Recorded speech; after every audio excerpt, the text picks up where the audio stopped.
Boom, Ever Onward Tribe, December Commander's Coffee. This one's a little heavier than normal. I'm sad to report that my mother-in-law passed in early December. This was a shock to us all. She, as best we could tell, was healthy and far too young.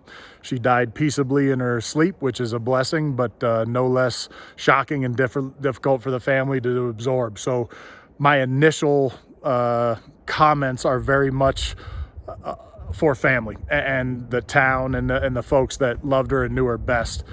She's survived by two sisters that are favorite aunts and unbelievable family back home in Kentucky. She had a gaggle of nieces and nephews and now their children that all appropriately adored her, and she was deeply, deeply loved. It makes me think, the philosophical side of me makes me kind of think a little bit about a lesson, but I don't want to make this, about a lesson. I want to talk a little bit more about her. And two things unfolded that, again, taught me something very special and I think important, but also I think will stand the test of time. And it makes me think of legacy and what we leave behind. When my bride posted about her passing, she had the good sense to say, in lieu of just offering condolences, share a story or a thought or a memory of my mom. And people did in droves. And it was authentic and heartfelt about her mom just being a classy Southern lady and always being there with a smile and a kind word and, supporting people regardless of how well she knew them. And that was true and very special. The other thing that unfolded that was just amazing is that she comes from small town Kentucky, and in the state of Kentucky, basketball kind of rules the day, I guess equal to or maybe even second to horses. And if you're in Kentucky, you either are a fan of Louisville if you grew up in Louisville, or the whole rest of the state supports the Kentucky Wildcats, the Big Blue Nation. That's a real thing, and one of the most ferocious and loyal fan bases I have ever seen.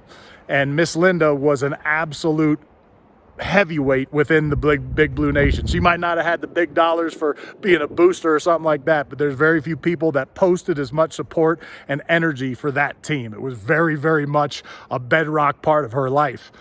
And only about a week ago, the pastor that married my bride and I, that obviously knew, Nana, Miss Linda, my mother-in-law, reached out and said, "Hey, we're sending prayers and love, but have you looked at Linda's Twitter feed?" And we hadn't. And so Tracy opened that up, and hundreds of messages came in. First, of concern because she wasn't posting, and then second, once they found out the news, of just tremendous support, energy, and love. She had clearly touched the lives of hundreds of people, if not thousands. And people wrote things that said, "I never met your mom, but she had a kind word when I needed it the most, changed my life." It'd been just powerful, powerful reach outs. And it made me really think about this idea of legacy, and that somehow I think I wrongfully believed, and I guess if I thought about it, maybe I didn't, but I think it's what came to mind, is that you needed to be Winston Churchill or famous or have done these great, Homer-esque deeds to have a legacy. And that is absolutely and abjectly false.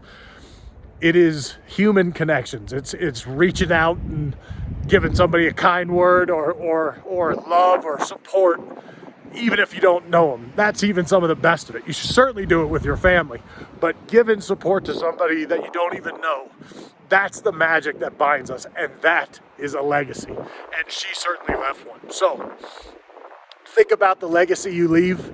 It's going to be far less about the great deeds you do, but about how you touch people, how you care for people. That's a life worth living. Ever onward.